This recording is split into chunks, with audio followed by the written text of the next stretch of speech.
Welcome to the OC Bitches. Welcome to the OC Bitches. Hi, everyone. Hello. Rachel, it's just you and me today. I know. I like it when it's you and me. I do too. We Yeah. have a lot to say. Yeah. No interruptions. Oh, but today we're doing season 2, episode 9, The Ex-Factor. I just automatically think of Lauryn Hill because that's her song. No. Not sure if they took that from her or not. But anyway, it's a good song. First up, we have an interview with the creators of a play that incorporates this episode into it. So we have some very special guests today, Rachel, and I've been looking forward to this. It was brought to my attention that there was a musical that was done at a club in Brooklyn in New York a few years ago called Oscar at the Crown. And a couple people brought it to my attention. Now, first, I would like to introduce, we have Shira Milikowsky, and she's the director of the musical. Hi. And director Mark, how do you say your last name? Mauriello? Mark Mauriello. Mark Mauriello. And the writer Andrew Barret Cox. Oh, sorry, the composer. Hi. How are you? Mark wrote the show. I wrote the show, Andrew wrote the music. And then I also performed in it. Okay. Oh my gosh, that's so All kinds of awesome. stuff. Well, first, it's so nice to meet you guys. Yeah. And I was sent this musical. I watched the Julie number and I was so amazed by this. It was incredible. It was very catchy, I might add. It was stuck in my head all day, the song. Thank you. Yes, thank you. A crazy fun concept. Can you tell us what exactly Oscar at the Crown is and how Julie is involved? or the OC. The OC, right. More specifically. Oh, Yeah. God, yeah. Oh my gosh, yes. There's nothing we love talking about more, actually. True. So thank you for having us. Yeah. So Oscar at the Crown is, as you said, it was performed in a nightclub in Brooklyn. It's an immersive nightlife musical about Oscar Wilde and reality television, and specifically about the Real Housewives. And then buried inside of it, as the characters are talking about their obsession with reality television, they start to reveal that the person who predicted all of reality television and in the world of the play, therefore the downfall of civilization, was in fact the character of Julie Cooper. As she launched Newport Living magazine, of course, predicting that, of course, the whole world would be fascinated with the glamorous lives of rich people in California, which the world is. We are.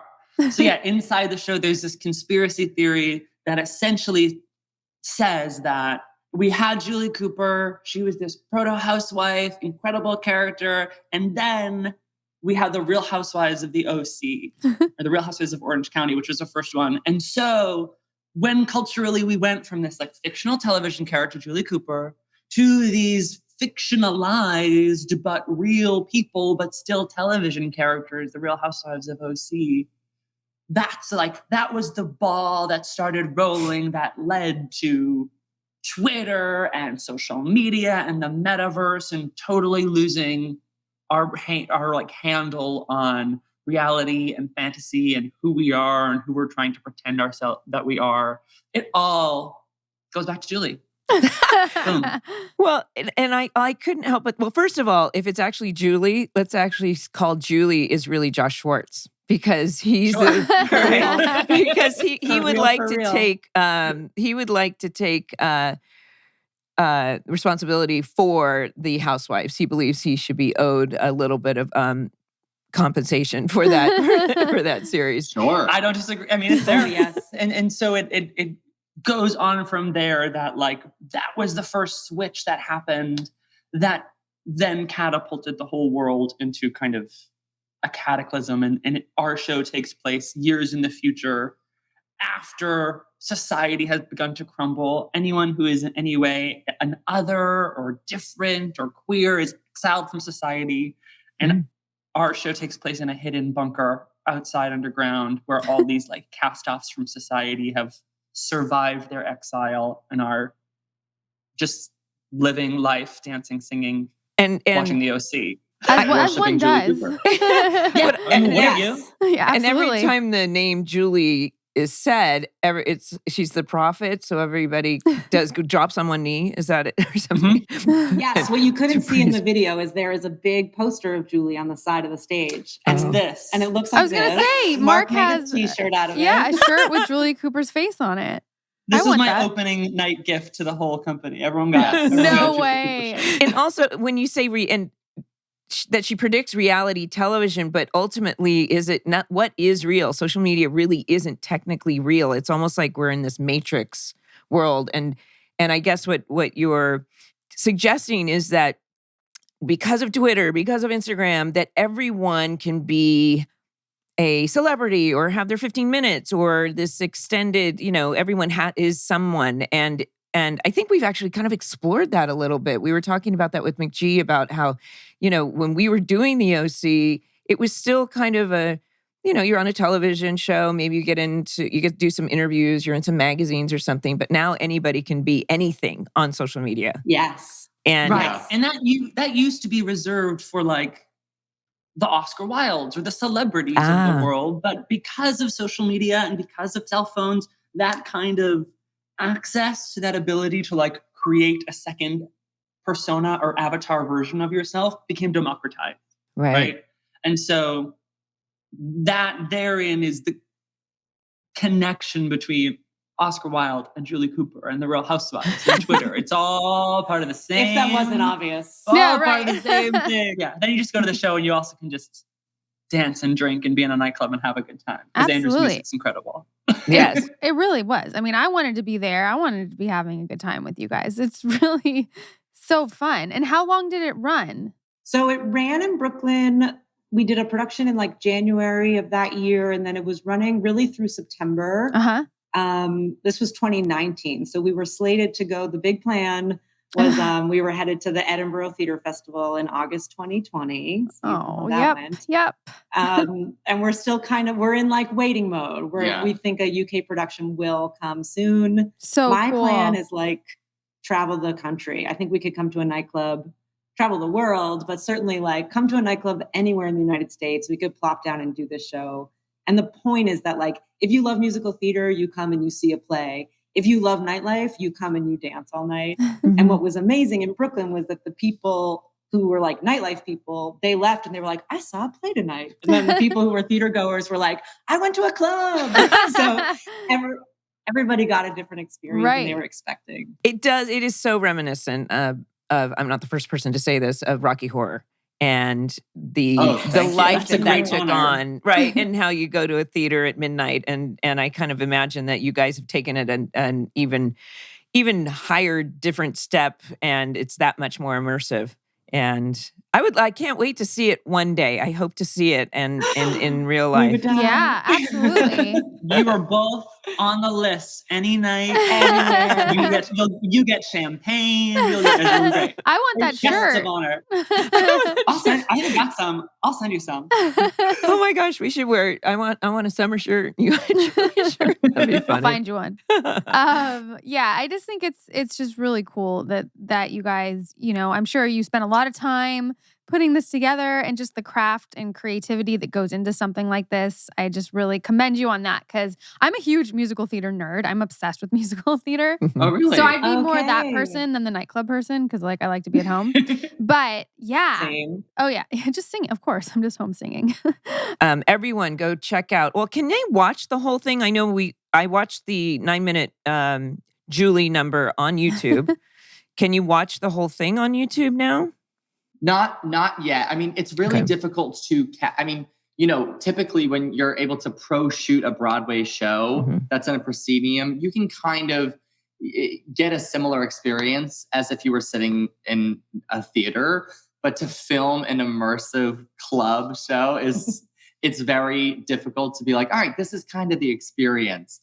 So over the pandemic, we actually put together Julie just sort of as a, remember this, remember when we used to be able to be with people in nightclubs. Right. So we were able to put that together. But I think in order for us to get a well-filmed full experience would take a little bit more. So we're waiting for it to be a real thing again. Because I think that's the best way to experience it. So, Absolutely. If people go to our YouTube, which is at the Neon Coven, there's a sample of videos. They can see the Julie video. They can see a couple numbers. And then we're always posting stuff on Instagram too. Same handle. Yes. On And one day, TikTok. TikTok. It's funny. I mean, we started, a lot of things were started during the pandemic, and TikTok really got started when we did the show. We were talking about Instagram and Twitter and Facebook, and now it's like Facebook's less, and now we're like, okay, we're gonna have to change the script to talk about TikTok. Right. That's new. Right. Now I'm like, Julie predicted the metaverse. Yeah. Absolutely. Just whatever it is. Just yes, I am. It keeps going. Yes. But we started putting clips of the show on TikTok, and it gained like a pretty fast following of, Gen Zers and millennials that were just like, oh my God, this musical that has like the OC and the Housewives. It reached a lot of viewers and like new people that were probably turned onto the show. Yeah. Well, that's wonderful. My daughter is 22, and she's a big TikToker, and people constantly say something about your mom's on the OC. What's the OC? There's a huge generation that does not know about the show. So it's fun to see some new generations discover things. Yeah. Yeah, I feel like during the let's get them pandemic, in. they kind of have discovered it, because people were just home watching everything available. Yeah. But it's that thing where, I don't know, the OC kind of, we're rewatching it obviously for this podcast, and there definitely are cringe moments where we're like, oh, you could never do that. Like now. So there are some rewrites that could happen, just like your Facebook with TikTok. But right. Yeah. Updates. Yeah, exactly. Everyone needs a little. It was, but ahead of its time. It was. You guys know, rewatching this episode, we were like, okay, Olivia, Alex I know. I was like, just some bisexuality. Just let it be. That's true. Which, is rad. Is like rad and like props. Yeah, and handles actually, queer topics in like a good way. Yeah. You used a clip from episode 9, which we're talking about today, in the show where Julie is predicting. What's your line? Do you remember? I have it down here. Why wouldn't America be fascinated with the lives and loves of Orange County's rich and fabulous? We're all beautiful and we're all dysfunctional. Surf, sex, and scandal. It's a recipe for a cultural phenomenon, don't you think? Boom. That was listen. Fucking incredible. I think if Julie could time travel to the year that the musical was done, she would literally curtsy, take a bow, and say, "I accept being a demigod. I accept and I approve." So she would approve. Sequel. I'll write that sequel if you're in. If you're in, Melinda, we'll write it. I'm we'll in. Do it. I mean, spoiler, I have, and they know, I always say, I want this, like you were saying, Rocky Horror. I also see this. It really only works in 2 mediums in my mind, which is you want to experience this in a nightclub setting or as a film. And we all have a very strong image for what this looks like on film. And I want to have like skyscraper high, like relics to Julie Cooper, statues, like I want all of that. So. I think that's so cool. Oh, I want that anyway. Yeah. Right? Do you have the Newport Living magazine? That big thing? I had one that was given to me that was probably like a 16 by 11. So I don't know where that prop ended up. Wow. Could you imagine? Whoever has it, I want it. Yeah. Whoever has it, I want the giant one. If you're listening. I know. Oh. If you're out there and you're listening, send it to me. Oscar at the Crown. Well, thank you, Shira, Andrew, and Mark. Yeah, it was so lovely nice meeting to you meet and speaking with you. So good to meet you. Thank you so much. Stick around to the end of the podcast to hear the song Julie from their play Oscar at the Crown. Yay! Shaving has always been a dangerous thing for me. And oh my gosh, I've had so many accidents in my life. But you know what? Now I'm a diehard fan because we've been using this Billy since the beginning of this podcast. Not a single cut, not a nick, nothing. Billy is the best razor for women at half the price you'd expect. No pink tax, no visit to the drugstore, no irritation, no matter what. Billy razors are super moisturizing and help detoxify my skin with a built-in 360-degree charcoal shave soap. It's perfect for when skin gets dry, as mine does in the winter. Billy's crazy affordable starter kit comes with their award-winning razor, 2 precision 5-blade refill cartridges, and a cult favorite magnetic holder. Billy is on Nylon's beauty hit list, and Allure called them the smoothest shave ever. Now, let me tell you why I love my Billy razor. I mean, it speaks for itself. It's moisturizing. The shave, it's so nice. It feels like a wax. And let me tell you, I am a fan of waxing, but now I don't have to go anymore. The Billy razor, it's, the bikini line, everything. Because where we live, to be honest, I live at the beach. I go to the beach almost every weekend. So my Billy razor is my beach buddy. Don't suffer another second paying a pink tax for a bad shave. Go to mybilly.com/OC to get the best razor you will ever own while supporting this show. Billy is half the price of other razors, plus free shipping always. Just go to mybilly.com/OC. Spelled mybillie.com/OC. That's mybilly.com/OC. Rachel, I've been using AG1 pretty consistently for a few months now. And I can definitely tell the difference, especially on the days that I miss, which is rare. I totally feel like something's missing. I like to track my nutrients, and with AG1, it's so much easier to get the right ones. And I like that I'm using a supplement that actually benefits me. AG1 by Athletic Greens, the category-leading superfood product, brings comprehensive and convenient daily nutrition to everybody.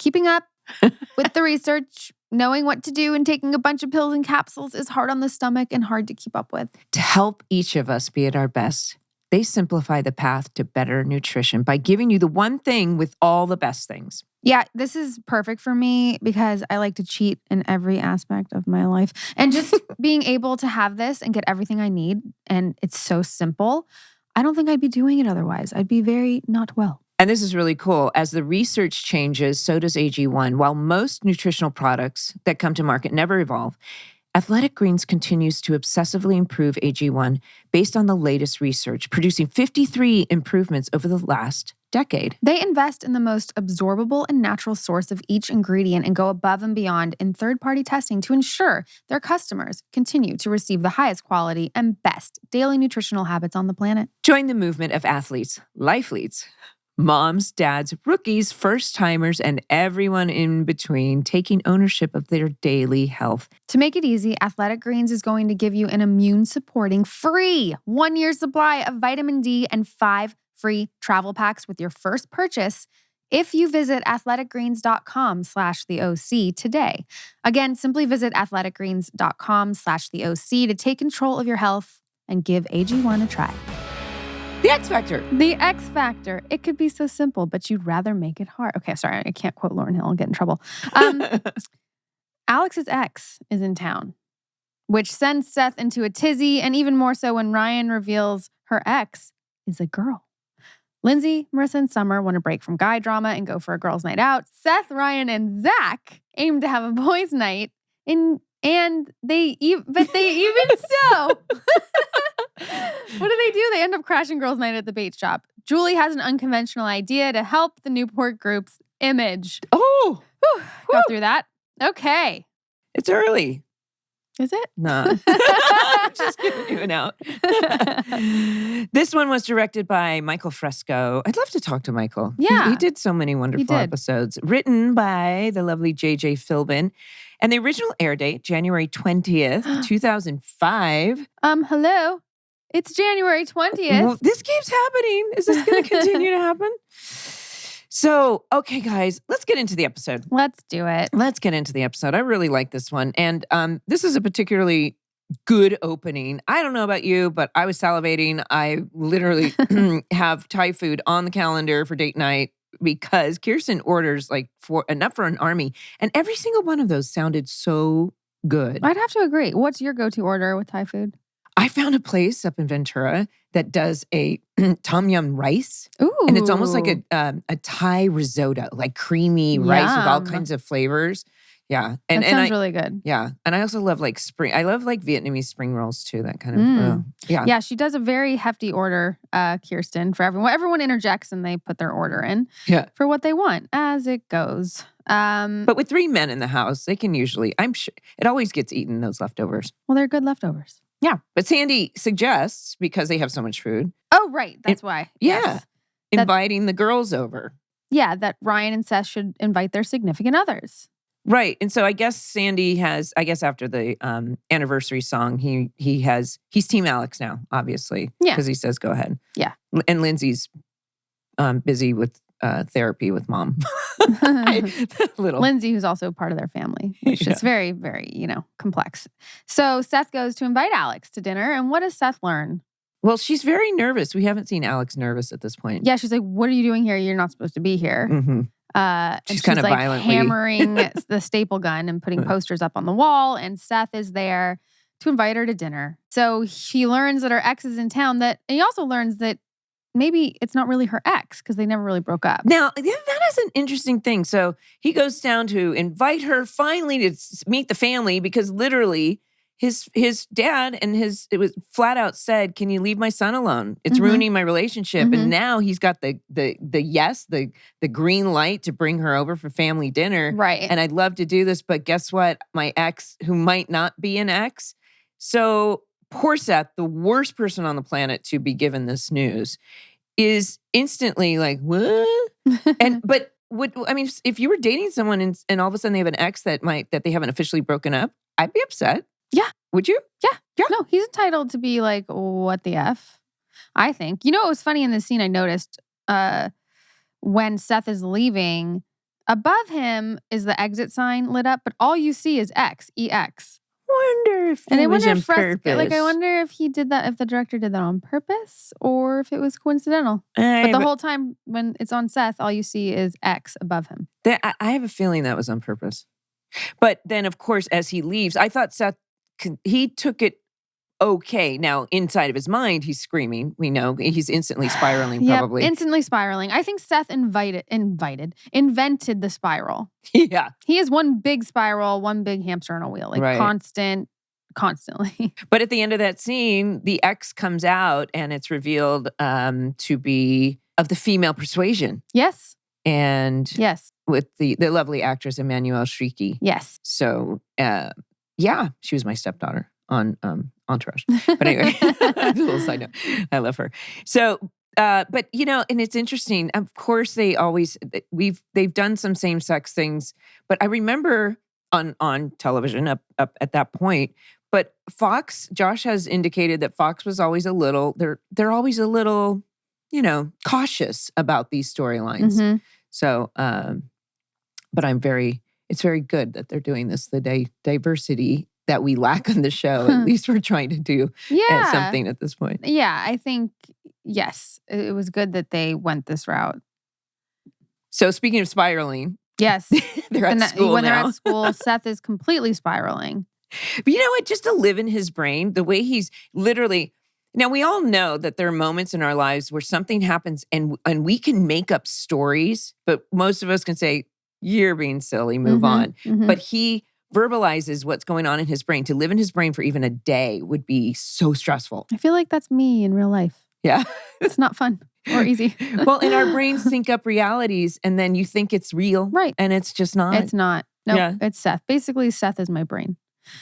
Really? So... Then we have Ryan and Marissa runs into Ryan and Lindsay. Here comes the awkwardness. It's so awkward. I mean, Lindsay's trying to compliment Marissa's style and that's an amazing skirt. And her shoes. And Marissa's like, your backpack. It's like LL Bean. Where's it? And she says, where's it from? Yeah. And and it's interesting that most people wouldn't, you say, I like your backpack. And she takes it a step further. Where's it from?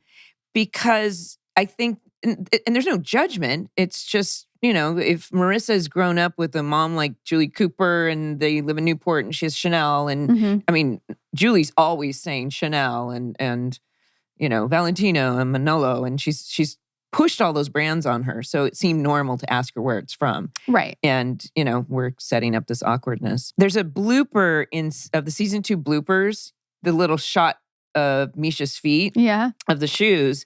They recreated it with some man's hairy legs. So that's awesome. It's on YouTube. I actually did a Funny or Die video, or whatever you want to call it, which reminds me of that. It's a body double one. I did it with Adam Scott, and it was so much fun. McG actually is in it as well. Yeah. Maybe we talked about it when McG was on, but it's very reminiscent of that. Anyway, so I was thinking about this and I put myself in Lindsay's shoes and I was just thinking, could you imagine if Marissa was like your boyfriend's ex? Mhm. That would not be easy. No, it's not. No. It's not easy. I try to get on board with the outfits, but this one wasn't a particular favorite of mine. Of Marissa's. Yeah. It wasn't, I wouldn't say it was anything of note. Yeah. You know it what I wasn't, mean? I Like, mean, it wasn't. No, it was cute, but it was wasn't cute. like It wasn't like, yeah. But there's the opposites of the two of them. Yeah. So Kirsten's massaging Sandy and asking for help to improve the image of the Newport Group because of the Caleb debacle. Mm-hmm. And he has an idea. The Newport Housing Initiative wants to put up some low-income housing. And he thinks that's a great idea. She thinks it's a great idea. And it is a great idea. But this was something that I had to look up because I don't know much about the low-income housing. So I looked it up. Newport Beach doesn't have that much. Really? No. They have, I guess you're allocated the state allocates a certain number every year or whatever, every time period. And then the city can appeal back. And there's some disparity that goes on. But right now, Newport Beach, from what I could gather, only has about 350 units. Whoa. And some other similar cities have like Beverly Hills is similar to that. But sometimes it doesn't make sense to do, I know. We don't have to get all into that. But yeah, Newport Beach doesn't have a lot. Okay, so that's his idea. Yeah. Right.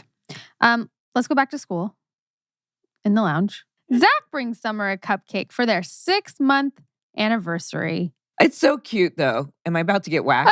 I know. Summer, he's holding his hands over my eyes, and she's like, "Am I about to get whacked?" That made me laugh. And even just like it's not, cupcake. Like you instantly are uncomfortable. Summer's instantly uncomfortable. Yeah, he's celebrating 6 months. Do you think 6 months is worthy of celebrating? Well, there's a part of me that thinks like, why is she being this way? But then I actually went back and I looked at it and I'm like, I think that's kind of the way I would be. First of all, he's asking you out to the Arches, which is a very adult, mature thing to do. Mm-hmm. It's kind of, we see Kirsten and Sandy, that's where they go for their special nights. And he wants to celebrate this thing. And for some reason, if you're not excited to go do something with your boyfriend who's asking you to do something like that, that's kind of a telltale sign. And I remember maybe being involved or being asked out on a date or people trying to do nice things for me at that age. And I was like Summer. I'd be like, no. I think that's kind of normal for a teenager. You don't really want that attention at that age. It's so fucked up.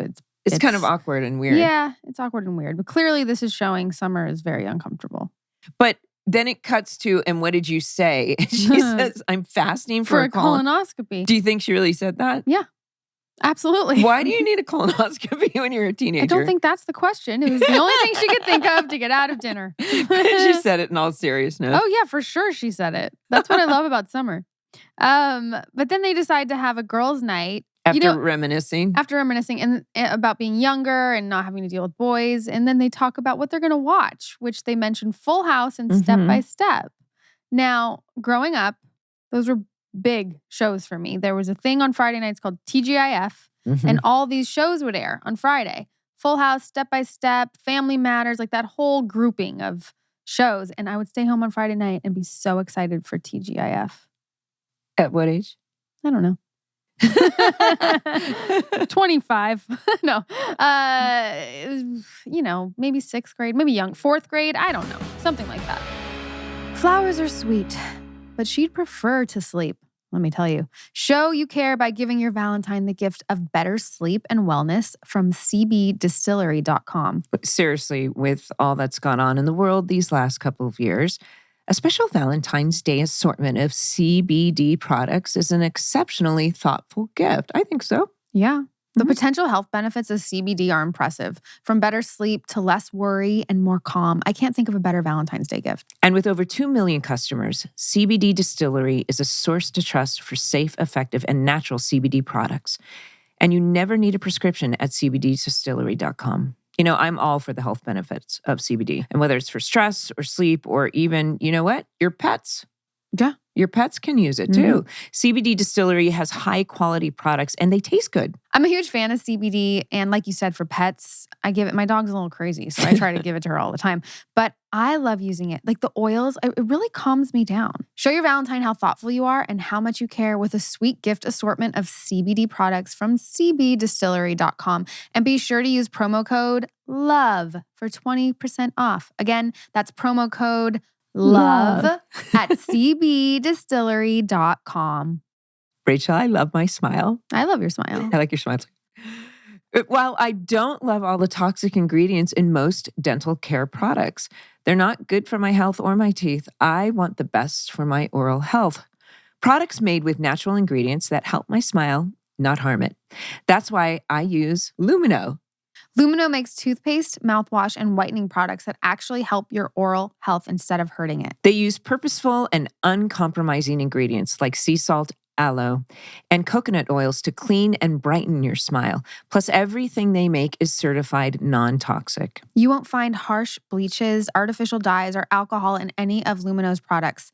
Everything they make is dentist formulated, backed by over 50 studies, and proven to protect the good bacteria in your smile, also known as the microbiome. Lumino whitening strips are super effective and perfect for sensitive teeth. It only takes 30 minutes to apply, and you'll see results in 7 days, making for an incredible before and after pick. I've always been intimidated by whitening my teeth, but I really want to do it. And now I'm excited to do it with Lumino because my teeth are so sensitive and I know that it's the way to go. But I'm also a big tea drinker. This is my special tea that I like to drink during the podcast, you know? And I really need teeth whitening. And Lumino is great. The strips are awesome and they don't irritate my gums, which the other traditional stuff with the trays and the gel and stuff, it's just too harsh. It's great. I love the whole system. I love how my smile feels and looks, and I know you'll love Lumino as much as I do too. Get 15% off your order today by going to getlumino.com/OC and use code OC. That's GETLUMINEUX.com/OC, code OC to save 15%. Getlumino.com/OC.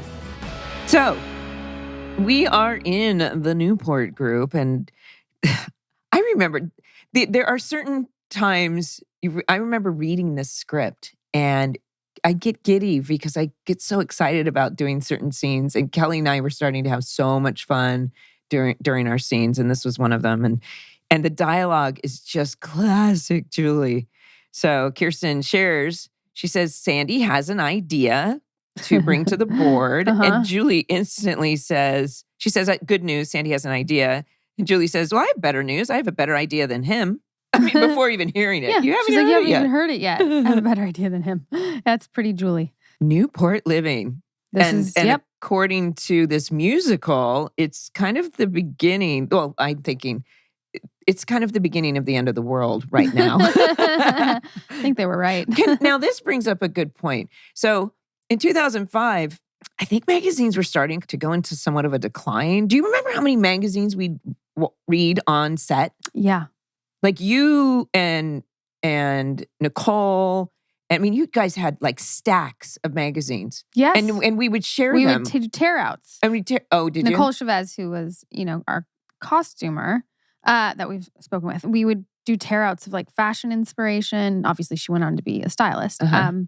Yeah, all we would do is go through magazines. And we'd have them in the trailer. And we should be on the cover share. of them all. Yeah. No, I mean, it was a big, we would have a lot of downtime. But think about that. I mean, do you regularly get Vogue and not at all anymore? It's very rare I even get a magazine when I'm at the airport. Sometimes I will, like a cooking one or something. Yeah. But it's kind of a lost art. So, and at the time, even it's really, really hard to be successful in a magazine. Yeah. So I understand the cautiousness about going into this, but there are a lot of magazines that are, the Newport magazine is Riviera. Right. And, we have LA Confidential. You have local magagazines still to this day. So I think it is a good idea. And she's so right. She is right. Julie's actually right. She's like, low-income housing, we're trying to appeal to people like me, and I don't care about low-income housing. Yes, very Julie. Okay, then we're back at school, and Ryan is encouraging Lindsay to have lunch with Marissa and Summer. He's really trying to force this friendship. And this was really interesting to me because the girls of Summer and Marissa sit down and they have In-N-Out. They drove through In-N-Out and they're about to eat their burgers. And Lindsay sits down and pulls out her meal and she's like, you guys just eat burgers? Do you have to like exercise after that? She implies something like that. And they were like, huh? What? Yeah. And the fact that she's like, oh, this is a zone meal. Now, I know you said you did zone meals back then. I did it actually, I read the book in 1998. Whoa. But yeah, I thought that was, I mean, as he's pulling her over, he says, oh, you can eat with them. But first she says, I'm okay eating by myself. And he says, well, why don't you eat with them? And she goes, no, they probably don't even eat. Now here's a character defect in this girl saying that she's judgy of them and so insecure of them and somehow got into her brain that she has to eat a zone meal or anyway. But what I thought was weird because I in this circumstance with these characters, I would think that Lindsay would be the one like, no, I eat burger, I eat whatever I want. Like I don't think about that stuff. And Marissa and Summer would be the one eating zone meals. You're right. You know? That's what I thought. There was a funny moment in here, and it's just because my eye catches this. As Misha takes a bite of the burger, there's a shot of the extras behind her staring like almost down the lens. And you can tell that somebody says, and action, and they go, oh, and they go to, really? I have to go back and look at that. I didn't notice that. It's a split second, but you can see that they're staring right at the shot and then, and then, yeah. That's pretty funny. Yeah. And meanwhile, the reason Lindsay's eating with them is because Ryan is called to an emergency comic book meeting so funny. of Seth's, who, of course, Seth is going to be very self-involved and voice all of his troubles and woes. But I think so now we have 3 nerds that have been like the classic looking nerds. Yeah. It's very stereotypical. Like that one kid with the glasses, I've seen him in so many things. Right. Like in Superbad, those kinds of... Maybe. Like, no, there's something specific I'm remembering him from. Maybe we could find out. Maybe we could find out. But anyway, it's I really enjoy scenes with the comic book club fellas. And also the fact that they're in middle school. They're junior high, he says. I don't care if you're in middle school. They're not actually high schoolers. Right. Yeah. Yes. Oh, yeah. And then Sandy comes into the kitchen and learns of Julie's idea with the cover of her magazine. There's a 6-foot Julie on my table. It gives me the willies. I just love all this Julie stuff. So, Seth is, sorry, we didn't say that Seth was like, I'm going to go to the bait shop because I have to get paid. Like, I can go get my paycheck. So he has an excuse to go see Alex. That was happening at the end of that scene. Oh, yeah. No, that's really important because he's like, I need to go tell her this after the advice from the middle schooler. And Ryan and Zach are like, don't do. They're like slow motion, don't do it. Because Seth, he's calling her and they're just like, no. Like they just know. I really like the fact that Seth has Zach and Ryan. Yeah. And it's sweet. Yeah. The relationship. Yeah. So then Ryan's like, how about I go for you? I scope out the X in this whole situation and I'll get whatever.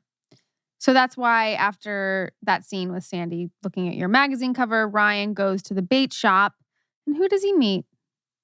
Alex's ex. And who is Alex's ex? Jody, a female. Dun, dun, dun. Yes. Cut to. Yeah. And of course, Seth badgering Ryan about what happened at the bait shop. Like, just verbatim. Yeah. Moment by moment. Explain it to me. Oh, wait. This is funny. So one of the, what we were talking about, one of the middle schooler comic book club guys, Todd Bosley. Now, I knew I recognized him. He was in a movie, which I loved as a kid called Little Giants. Not only did I love this movie, one of my oldest friends I met when I was 11 years old, Joey Simran, is also in that movie. And he was like the first kid actor I ever knew. He's in that movie too. There you go. With good old Todd, who I knew. I feel like he has snot bubbles maybe in that movie. All right, Todd, hope you're doing well. All right, Pool House, he's badgering Ryan. Ryan keeps avoiding the question. Right. Ryan's a terrible liar, so avoidance is his best bet. Right. I wrote, reenact it. Seth is insane. He's like, it's just, and to the point where Ryan... Yeah, he can't keep a secret. It's really painful for him. And as Zach comes in, he's like, hey, man, how are you? and of course, Zach's always cool. He's like, I'm good. Yeah. Right. But then they get into this whole discussion about, so they could crash the girls at the bait shop. But Ryan convinces them that to do a guy's night. Right. The same thing as the girls are Yeah, they're trying like, to. well, let's have a guy's night. Let's go out. Okay. So There that's you go. set. That's set in place. Caleb shows up to talk to Sandy, and he's in some ways he's like, why is everyone so scared of Julie? I like it. The woman is a warrior, Sanford. The woman is a warrior. I'm not facing her alone. And, he says she's going to embarrass herself, the family, Newport Group, everyone. So, but then I thought about it. I was like, what does Cal see in her? I mean, definitely not business side of her.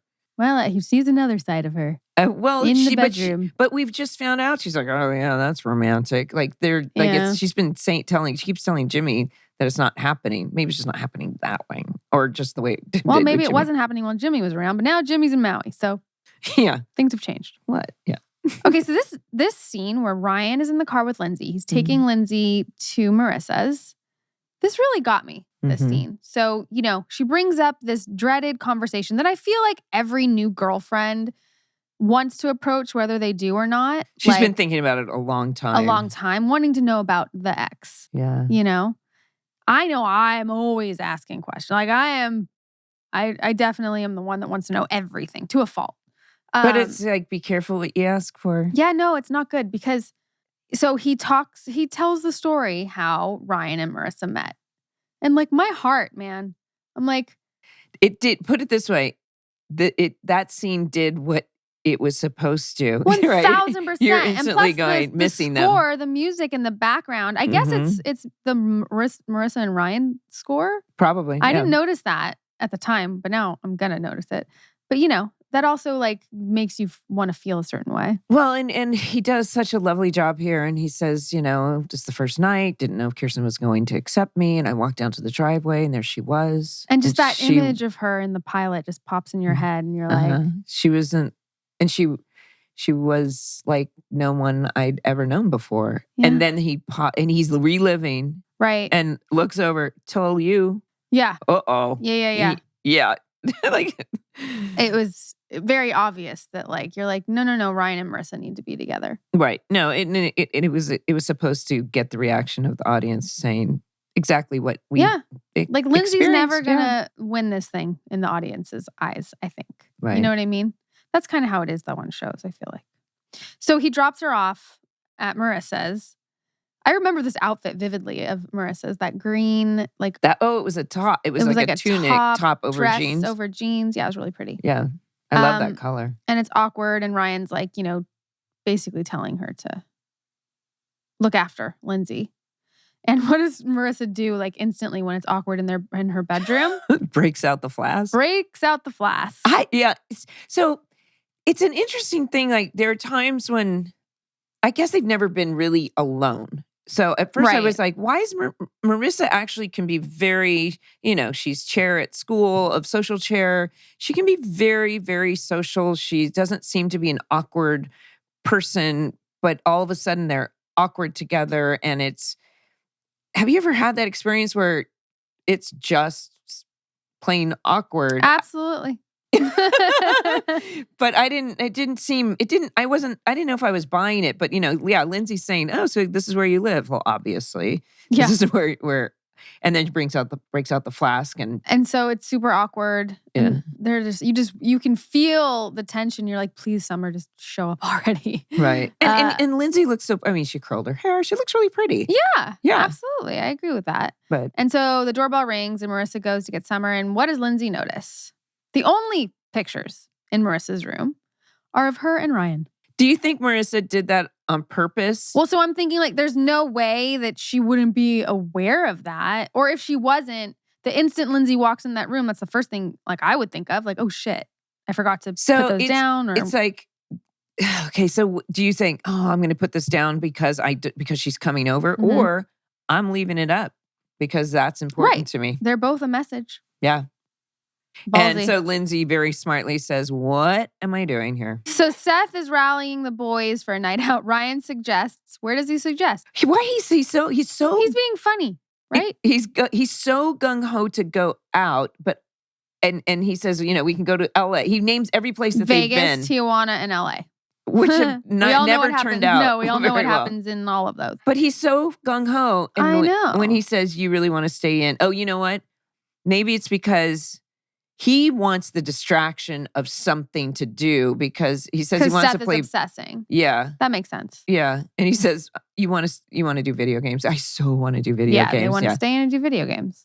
It's so cute. Okay, now we have the girls at the bait shop. This is cute, this scene. And then Lindsay finally wants to drink. Yeah, I didn't know there was a private area. I didn't ever shoot it I knew there was because I feel like we had shot pictures or something there with the new cast of season 2. You get the special little VIP area. Yeah, we get the VIP VIP lounge at the bait shop, you know. But you guys really aren't, vibing with Lindsay. No. So because if you just met on the street, you wouldn't automatically be friends. You know, there's people like that where parents of kids that your kid plays with. Yeah. And some you're like, okay, we can be friendly, but you wouldn't actually be friends if it wasn't for the kids. Right. And you have nothing to talk about. Yeah. It's awkward. It's awkward. Except for the boys. Let's talk about boys. Yeah, but then it was let's talk about boys. No, bad subject. Nope. Backpedal. So let's drink. Yep. Straight so they vodka. drink. That's gnarly. Oh. But she takes it like a champ. A little too hard. Alex and Jody are arguing because Marissa leaves the lounge and goes to get ice and seltzer to mix for Lindsay. Right. So, and Marissa and Alex don't, know except each for other. Introducing each other at the bait shop that one time, they really don't, they know of each other. They don't have a relationship. No, of they any don't. sort. But they're arguing. And for some reason, Jody's working at the bait shop, which is, whatever. I don't know. So her and her ex are arguing and Marissa overhears and she gets Alex out of it. She Yeah. does her a solid. So the boys' night in is exactly what Ryan was trying to avoid. They are obsessing about the girls and they decide they're going to go to the bait shop after all. Yep. And he tries to stop them. Yep. And finally Seth is like, you know something. You know something. I'm a man in a desert and you have Kool-Aid and you're not willing to share. Yeah. What is it? And he tells her. Have you seen the ex? I've seen the ex. What's he like? Who is he? He's a she. Right. End of scene. And then, good. Yep. And that's what happens. And Seth cannot believe it. Okay, so we're back at the bait shop. The thrills are in this episode. I know. I remember at this point, because now I was like, ooh, I've got to catch up because I didn't know a lot of the bands. At this point, I was like, I'm paying attention to music and I'd be excited to hear the bands thrills, coming in. Yeah. Saturday night is playing. Yeah. Lindsay's chugging. She's drunk. She's really drunk. She does a good one. Shannon did. She did. Did a great job. She did a great job. And she's telling Marissa, you know what? You're not scary. She's like, thanks, I think. I know. But Marissa obviously is not. She's got a high tolerance, clearly. Yeah. And Summer's not drinking because she's driving. So she goes to grab a coffee and she runs into creepy Matt Miller. So funny little story is Matt Miller, the actual Matt Miller, is one of Josh Schwartz's best friends. Uh-huh. Matt Miller has a sandwich named after him at Canner's Deli. So Canner's Deli is a famous deli on Fairfax in Los Angeles. Been there forever. We would all go to Canner's all the time while we were shooting the show. Josh, Adam, all of us, we would go. Not me. Not Mindy. Well, you had a little kid and a family. But we were out and we were at Canner's and we would always order the Matt Miller. Egg bread or challah, Munster cheese, turkey, coleslaw. You grill it. I can't. The way Josh describes this is amazing. But anyway, it made it on the menu. It's like the biggest thing that's ever happened to Matt Miller, even though he's a very successful writer, showrunner. Is he? It's his sandwich on the Canner's Deli. We've met, yeah, for sure. Matt Miller. So what does it take to get a sandwich named after you on the I think menu he had Canter's? to pitch it to Canner. Or he'd order it enough times. Yes, he ordered it now, but it's not called the Matt Miller. It's called the Matt Special. Okay. Good to know. Yep. Hey, I you can't wait learned to it tell here. Josh that we talked about the Matt Miller at length. The Matt Special at Canter's Deli, everyone. It's really good. Oh, I want it right now. Okay. I might have to get it. It sounds good. Yeah, I like to put potato chips in it. Yum. Okay. Anyway, so she's talking to Matt Miller. And who's instantly got that creepy vibe. Oh, he's so creepy. Yeah, with the puka shell necklace, and he's wearing water polo corduroys. player, and he's talking to her about the 6-month anniversary, freaking her out more that Zach has talked about this with everyone. This is a great scene in the car. Mm-hmm. And Seth is just spiraling. And he says that I should think this is really cool, but it makes me think that she's even way more out of my league. And Zach's like, she's hot, right? Of course, he does the classic boy thing. Yeah. But this, I couldn't help. There were moments where he was going. And Adam in the scenes with the nerds, and then when he has to apologize to the nerd. Right. And in this scene, he constantly talks about doing his version of Vince Vaughn. Right. I see it in this episode more than any, for some reason. Yeah. I mean, it keeps coming up, but I can see that, like, it's like explaining away being, the way he apologized to the nerd, or right here. It's like, come on. Yeah. I hate traffic, which sounds like me. Yeah. So here we are at El Forno restaurant, which is not a real restaurant. Did you know that it was the front of the studio that they slapped the name for the outside of the restaurant? Is they slapped a sign on the front of the studio in Manhattan Beach, put some flowers up, and made it look like our restaurant. We did that a few times, dressing up the stages. You're right. And here Julie is pitching this magazine, and instantly Sandy is telling Julie, come on, it's a lousy idea. And she's like, oh, this is coming from someone who works for free, which is like pro bono work kind of thing. Yep. But nobody is backing her up. And then Kirsten kind of says, oh, Sandy, I did the research. It's actually a really good idea. And he's like, what? And then this is a line of dialogue that to this day, I've said it at least half a dozen times in this podcast, but I use it all the time. This, I refuse to be part of this game of hungry hippos, because that's what I describe, Hollywood or any kind of, like, when egos get involved and people are just being, they're not acting in love. But she says, why wouldn't America be fascinated with the lives and loves of Orange County's rich and famous? Fabulous. We're all beautiful and we're all dysfunctional. Surf, sex, and scandal. It's a recipe for a cultural phenomenon. Which Josh basically predicted this. And this is the scene that's used in the musical. So. Right. Yeah. It's Julie the Prophet. Julie the Prophet, right? This is a little kind of a personal tidbit, because I was thinking about this when you try to bring up memories from this show. I remember, first of all, this outfit, this kind of purple, almost like an old, what do you call that? Is it more like a Gucci pattern type? No, Poochie. Duh, Poochie. But I remember that Cindy and I did a very elaborate, like, purple eye. And it reminds me of the fact that makeup is really designed for lights. Right. And on set, because it really worked. I remember in daylight, it looked really purple and really bright and everything. I'd had a conflict or a disagreement with my husband at the time, my ex, but it's whatever, I don't even remember what it was. I just know that we argued on the phone right before the scene, and I was crying, and this purple makeup was like, oh no. And Peter was like, are you okay? And I'm like, whatever. But, things do go on outside of our world. And I had this makeup, and Cindy was like, fuck, you got this purple makeup, we got to fix it. But that's my memory from that scene, that I was like, okay, here we have to go. It's so hard whenever you're going through anything in life, and then it's like, okay, action. It just all has to shut off. It happens. Our poor, amazing, incredibly talented hair and makeup people. Yeah, right. Are always there for us. Cindy and Joni in particular. So the boys head into the bait shop. The Thrills again are playing Not For All the Love in the World. I love that song. Yeah. Seth confronts Alex and fails. Yeah, she's like, no, this has got to wait. Okay, I will wait. Like, he's coming in pretty hot and heavy and aggressive, right? Yes. Summer talks to Matt about how she gets claustrophobic in relationships and suggests she doesn't want a boyfriend.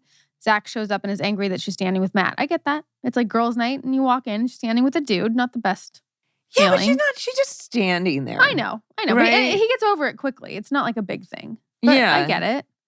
And Ryan finds Lindsay, who is wasted. Oh, boy. Yeah. He shoots Marissa like a death look. Yeah. And I get it. Yeah. I mean, she's like wasted, but like annoying wasted.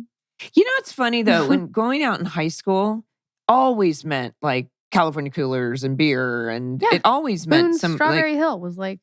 what is Strawberry It was Hill? like a strawberry wine cooler. Yeah, we had California coolers. Fuzzy navel. Yeah, Ben and Bartles and James. But she is wasted, dude. Yeah, so he wants to take her outside. He wants to take her walk. outside, so he does. He takes her out to the beach. I mean, she is embarrassingly drunk. Yeah, it's not cute. It's like, but it's almost and probably. I think for Ryan, he's probably like, God, really, Marissa? And, of course, there's a lot of resentments there and anger about it. But right. And then he walks her out there. She's wasted. And he says, I need to get you like a burger and fries, right? To help sober her up. Well, they trip and fall and it looks painful. Are you okay? And how much did you drink? As much as Marissa? He's like, that's a lot. That's a lot. Oh, shit. And I'm going to need to get you something greasy and some coffee. And And she's been talking about going swimming. So I think everyone agrees here that why, Ryan, would you leave her next to water and under the pier? He just leaves her on the sand to go. Obviously, this is a big hole in this script. Wouldn't it be interesting to see, and I doubt we could ever get this, but the different levels of versions of the scripts as they go. I just had this theory that maybe they had a different version, that maybe she goes to get some coffee and greasy and she wanders off and he assumes she goes. They wanted to get him into the water. That's what they wanted him to do. It had to be dramatic. It had to be, obviously that had to happen. But let's just say we don't know that you have to do what's written and why they write it. Just looking at it as an audience member. Right. You're like, come on, dude. Yeah. You don't leave a drunk girl on the beach. No. Yeah, and then, but right before that scene happens is when Seth confronts Alex. And even if he has a point of, you haven't treated me nicely, even if he has, and you lied to me, he does it absolutely rudely and mean. Talking about banger sisters, and he's very kind of harsh. He's bitter. He doesn't do it in a cool way. No. He's very bitter. Yeah. He's like, I'm done. Yeah. I mean, and I don't know. He played it for real. And you know how Seth is so manipulative? Like he's always trying to do something to get, a result. But in this instant, I actually felt like he was like, I'm done. I'm so pissed off and I'm angry and I'm hurt. In the back of his mind, Seth is always thinking, maybe I'll walk away and she'll come after me, or I'll be more attractive to her doing this or something. Right. But in the moment, I think he really is upset. Yeah. So we talked about this. Ryan goes back to the beach and Lindsay obviously isn't there anymore. Her clothing is, for whatever reason. And so he goes into the ocean looking for her. Fucking filming this? I heard about this afterwards. Oh, you did? Yeah. Well, and so guys, whenever you see a night scene, we shoot from, we have a call time at like 5 p.m., 4 or 5, and then we shoot until sunrise. So these few seconds of Ben in the ocean probably took hours. And we were shooting I did the math, we were probably shooting in December, and he's in the ocean in December. Pacific Ocean, which is cold even in the summer. Yeah, and I was like, okay, how many different shots did they have and the different camera setups? So it was hours of him having to do that. Brutal. Yeah. And it's long and you're working crazy hours. And I heard that it was very brutal. And people aren't always like, they don't have smiles on their faces when they're doing that. It doesn't sound fun. This isn't. That's the thing I hate most about what we do is being cold. Yeah. Nighttime shooting in Canada at 3 a.m. and a helicopter blowing water on your face. That happened to me. Yeah. Sounds great. No, so he's in the water. It's miserable. Yeah. In real life and on the screen. Because he's looking for her. He thinks she's out in the ocean somewhere. Right. And of course, Seth is now kind of woe is me on the dock, and he hears Ryan screaming, Lindsay. Yeah. And then something that happened off screen that we didn't see is she's fine. She's in the office. Yeah, Seth's like, what are you doing? Lindsay's fine. She's in Alex's office. So then now think about that. She may have been dead. She may have been drowning. She's drunk. I'm pissed off. Now I'm cold. Now I feel like an idiot. I overreacted, and I'm walking into this office, and there's Marissa is putting a blanket on her. Yeah. So he's coming in hot. He's coming in, well, he should be coming in cold because he's in the water, but he's coming in hot. Yeah. And he's too angry to be cold. I guarantee you his blood pressure is he was so pissed. Like him yelling at Marissa. I was like, Jesus. This was a powerful scene. Yeah. Very powerful. And you know, it's interesting when, you know, when they say the body keeps the score, the trauma that your body holds on to and the things that it triggers, and instantly wanting to assign blame of something that could have been a preventable thing and putting it all on Marissa, and whether, you know, and him instantly saying, you want to ruin your life? Go ahead. Because you tried to do this, you tried to drag me down, now you're doing it to her. So there's some truth in that, and how painful it is for Marissa to hear. I know. That's where what he feels. But you know what I liked is how Alex like automatically jumped in and defended her. Like, yeah, you know. Like, yo, buddy. Yeah. I liked that. I was like, damn, yeah. Even Seth's face was like, ooh, yeah, this isn't you anymore. He was too angry. But you know, it brings up his own issues with alcoholism with his mother, you know, and everything he went through with Marissa. So he's got a lot there. Yeah, and it was so real. There was a part of me that's like, I mean, the bait shop was on set, so it wasn't actually the same night that they were in the water. Right. But I was like, every once, you know, it's like, wow, that's so real. I wonder if there's sometimes we bring real stuff into our scenes. Of course. Yeah. I was like, is there, you know, something going on between Ben and Misha in that scene? Right. Couldn't help but every think time that, I hit Seth in the show, I really just wanted to hit Adam. No. Yeah. Right. Yeah, no, it's true. Yeah. I mean, there was a lot of power behind his angst. So yeah, so then he leaves her there. He keeps leaving Lindsay just in these very odd places and situations. What was so weird though is they're like getting her, she's sleeping it off, but then they're like, all right, let's get her out of here. Once they leave, Alex and Marissa are like, okay, let's take her. Well, it was everybody in that room said he was so angry that they were like, we'll take care of her. Right. You don't need to. And even says, just let's go, man. Like it didn't seem, you know, for him to acquiesce and say, he was okay. definitely, I get it. I get that. Yeah. Yeah. But then obviously in the meantime, you know, Zach has left and Summer left. And of course I'm doing this like, but they came in the same car. But no, that you were actually shooting in the real diner, which is on the pier. So it's right down the diner. Were we shooting in the real diner? Yeah, I looked it up because we did have the diner at some point. We did build it at one point. But that one had I could be wrong, but I think it was the real one because the water was actually in the background. So you just walked over to the diner and you sat down in the tiniest little booth. Yeah, I like that booth. I would sit in that little booth. Which made me think it was on set, but then I went, well, maybe the diner has like a little single booth for a little tiny. It was summer-sized. It was summer-sized. Yeah. But then, so she orders a milkshake, but who does she see?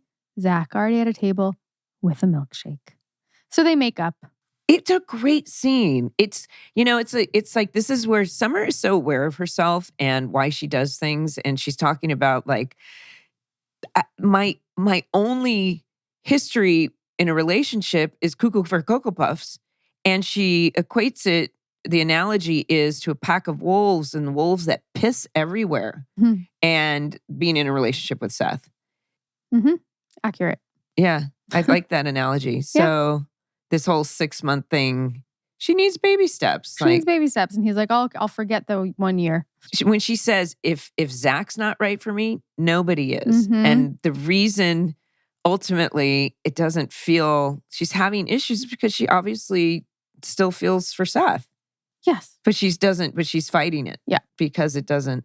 But also it's not only just Seth, because it's not only just Seth, it's what Seth made you behave like. And you're kind of undoing that kind of behavior and those feelings. Yeah. Well, she's just sticking to her guns too. Yeah. Back at the pool house, Seth, of course, is obsessing once again about like, I really kind of screwed that up, didn't I? And Ryan's like, oh yeah, probably.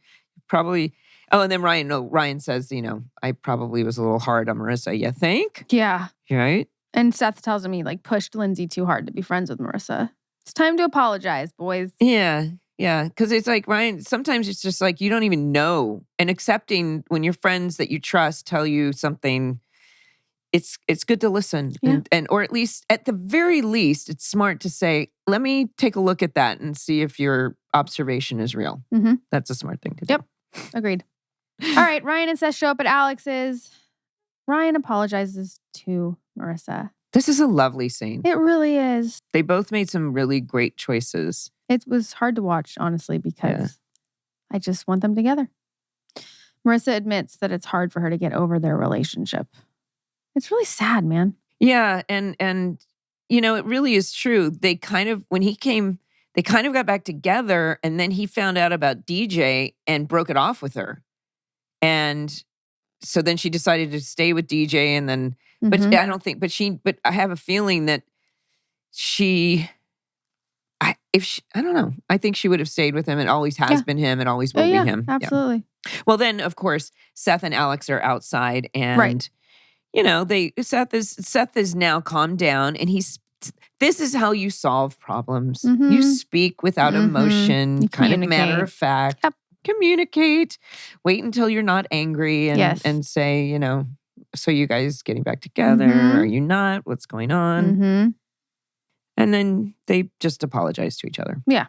That's it. I forget what happens with them, but I guess I'll find out as I watch. Mm-hmm. Because as we're going out on this episode, Marissa is at Alex's watching a movie. Alex joins her, asks her if she's cold. They share a blanket. Not only do they share a blanket, they share a look. A look. A stare. They share a stare. Now, I mean, if anyone's watching this, you're like, okay, this is something. You're right. Right? Right. Have you ever been hit on by a woman, Melinda? Probably. I don't know. Nothing's popped into my head. You? Not outwardly like that. I don't think. Well, I don't remember if I had. Yeah, it's probably, I don't know. Like nothing like tension like that. Like, oh. Nothing like that. There's probably some like club in West Hollywood or something. Definitely. Where some shit could have gone down. Yeah. Probably. Yeah. So in the 90s. Clearly, yeah, in the 90s. Clearly the beginning of Alex and Marissa. Not to do any spoilers, but spoiled. Well, from this episode, you'll find out that Julie is the prophet, but I think that's Josh Schwartz or JJ Feldman. Let's not give Josh Schwartz the status of prophet. It'll go to his head. All right, that is episode 9, The Ex-Factor. The Ex-Factor. Now we have some voicemails. All right. Hi, Melinda and Rachel. Thank you so much for doing the podcast and listening to all our questions. You guys are great and doing just an amazing job. I've been a fan of the OC for so many years. It's one of my favorite shows. I just wanted to ask, was there any time where you had conflict, either one of you, like in your personal lives, and then had to go on screen and kind of pretend like nothing happened and continue on with the show? That's my question. Okay, take care. Bye. That's so funny. Yeah. So you literally just told the story. Yeah, I told that. I mean, it happened in this episode. Thank you. So happy you're listening. Do you have a specific story like that? You know what? Actually, it just popped in my head. I mean, it was like a close family friend had passed away, and I learned literally right before I was supposed to film this scene. It was a show I did called Take Two. We were up in Vancouver, and it was our first day of shooting. And I found this out, and immediately I had to go. And it had comedy to it, so it was funny as well. It wasn't a serious scene, and I had to snap right into it. And that's never easy because I was like crying, and then, makeup like wipes up my tears, and then action. I remember it was the Sunday before the end of the series. Mm-hmm. We had 1 week to shoot, and it was a Sunday. And I had to be in Palos Verdes the next morning at 5 a.m. And my dad had a stroke. Ugh. But because, anyway, things like this have happened. It was like, do I need to be there? And otherwise I need to be at work. Right. And this is an industry that we don't get to. You don't get to call in sick, so to speak. No, I mean, it's I remember one time Kelly had thrown up that morning, and so the whole schedule had to be rearranged because she wasn't going to come in. And I'm like, I didn't know you could do that. That insurance, they have to take insurance days if someone's actually really sick. But there's things. I was shooting a show in Texas, and when my sister passed in '94, and I was like, and I was 25 years old, and the producers are like, "We'll get you out of here as soon as you can." And I tried to work and I couldn't work. And they were like, please, they were asking me. You're like, I have no control. And I was like, eh. So I had to go back and finish. But yeah, these things happen. But, you still go to, if you can, you go to work. Yeah. It's hard. Yeah. And also being a mom. When I remember getting the call that CG had pneumonia and I had to shoot on the OC. And it was just it's so nerve-wracking. Right. Yeah. I gotta get out of here. Yeah. And there's not a lot of you get to go see your kids' games all the time. But every once, Michael Lang made sure that I could leave early to go see a performance of CG's once, which I found so grateful. So that's awesome. Yeah. That's a special one. There's a lot of them. Yes, there's a lot of conflict. Hi, Melinda and Rachel. I'm such a big fan of the OC and of both of yours. My question is, what was it like in the beginning stages of filming the show, getting to know each other, and especially the relationship between both of y'all during the show? Well, thank you. Well, I think Rachel and I, we felt similar because we were both guest stars. And I've said this before in the podcast when they were doing that photo shoot that they would, they kind of well, let's get the main cast and let's get those other two girls in here. And we definitely, you tend to feel a little bit different than the main cast in the beginning. Yeah, we were on the same trajectory, basically. Yeah. But yeah, we were all friends. And that first year especially, we all got really close and hung out a lot outside of work and created a family. And that's why when we see each other now, last week with Peter, or anytime any of us get together, it's nothing but love. So that feels good. Yeah. We would do certain things together. We'd ride together to events and things like that from time to time. For sure. But I was a mom, so I couldn't hang out with the youngins all the time. She wasn't clubbing in the club. Oh, every once in a while I'd go out to a club with you guys. Marissa. Mindy was always a good time. Kind of like Marissa. Yeah. Hey ladies, my name is Gabe, big fan of the show and big fan of the podcast. I was just wondering if you could see a spin-off series following any one character from the OC or a group of characters, what would you like to see? I personally would love to see a spin-off of just the Noopsies doing what they do in Orange County. Thank you so much Housewives. and have a good day. Yeah. Thank you, Gabe. It's called The Housewives. Yeah, it's already been done.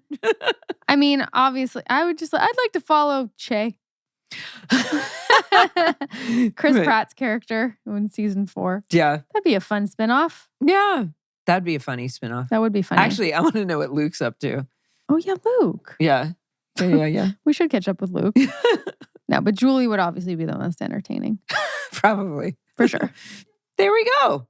Thank you for your voicemails, guys. Thank you so much. Thank everyone for listening. Follow, rate, and review. Welcome to the OC Bitches, wherever you listen to your podcasts. If you like to watch us, check it out on YouTube or on HBO Max. And we'll leave you with the song Julie from their play, Oscar at the Crown. How did you know, Julie? How did you know? How did you know? How did you know? Bye, bitches.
Thanks for watching this video. Be sure to start with the pilot episode and catch all of our episode recaps.